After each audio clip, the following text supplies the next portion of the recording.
પ્રભુ ઈસુ ખ્રિસ્તના નામમાં આપ સર્વને પ્રેમી સલામ. ગીતશાસ્ત્ર 101 અને એની બીજી કલમમાં દાઉદે કરેલ ઠરાવ છે કે જેમાં એક બાજુ એ લખે છે કે હું સીધા માર્ગમાં ચાલવાની કાળજી રાખીશ, અને તે ઠરાવમાં પણ એક બીજી વાત એ ધ્યાન ખેંચી એવી લખે છે કે છે હું ખરા અંતઃકરણથી મારા ઘર કે મારા કુટુંબમાં વર્તીશ.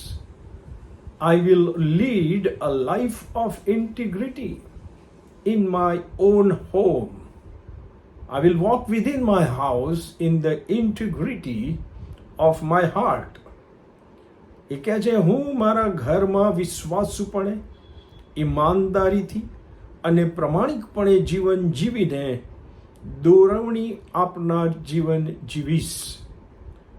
દાઉદના આ ઠરાવને બે રીતે આપણે જોઈ શકીએ છીએ કે દાઉદ પોતાના કુટુંબને ધ્યાનમાં રાખીને અને ઈશ્વરે તેને જે ઇસરાયેલના રાજ્યનો રાજા નિમ્યો હતો તે રાજ્યને એક કુટુંબ તરીકે ગણીને આ ઠરાવ કરે છે. પ્રભુમાં વાલાઓ, ઈશ્વરે જે કુટુંબમાં આપણને મૂક્યા છે તે કુટુંબમાં માતા પિતા, દાદા દાદી, નાના નાની તરીકે કે બીજી કોઈ રીતે આપણું સ્થાન હોય છે જ. તે ઉપરાંત ઈસુ ખ્રિસ્તની મંડળી જે ઈશ્વરનું કુટુંબ છે તેમાં પણ ઈશ્વરના બાળક તરીકે આપણું સ્થાન હોય છે. અને યાદ રહે કે ઈશ્વરની યોજનામાં મળેલું આ સ્થાન એ કુટુંબમાં હોય કે ઈશ્વરના લોકોમાં હોય એ આશીર્વાદિત સ્થાન છે, અને સાથે સાથે અતિ જવાબદારીવાળું પણ સ્થાન છે. જવાબદારી એટલે જે ઈશ્વરે આપણને આશીર્વાદિત સ્થાન આપ્યું છે તેને આપણે જવાબ આપવો પડશે. એટલે કે આપણે એ જવાબદારી કેવી રીતે અદા કરીએ છીએ એનો હિસાબ આપવો પડશે.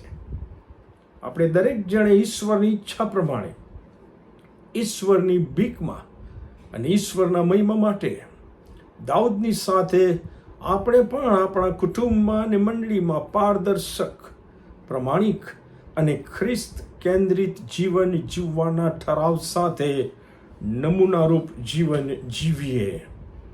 સંત પાઉલ 1 કોરિન્થી 11:1 કોરિન્થની મંડળીના બિલીવરોને હિંમતથી પડકાર આપે છે અને કહે છે જેમ હું ખ્રિસ્તના નમૂનાને અનુસરનારો છું તેમ તમે મારા નમૂનાને અનુસરનારા થાઓ. વાલાઓ, આવા ઠરાવ કરીને પ્રભુની સહાય માગીને જીવીશું તો જ પ્રભુ આપણને છેલ્લે આ રીતે આવકારશે. શાબાશ સારા તથા વિશ્વાસુ ચાકર, તું થોડામાં વિશ્વાસુ માલુમ પડ્યો છે, હું તને ઘણા પર ઠરાવીશ.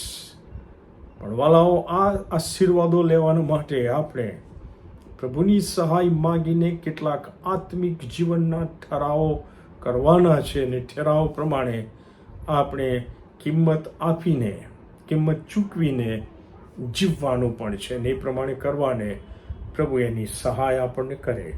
આમેન.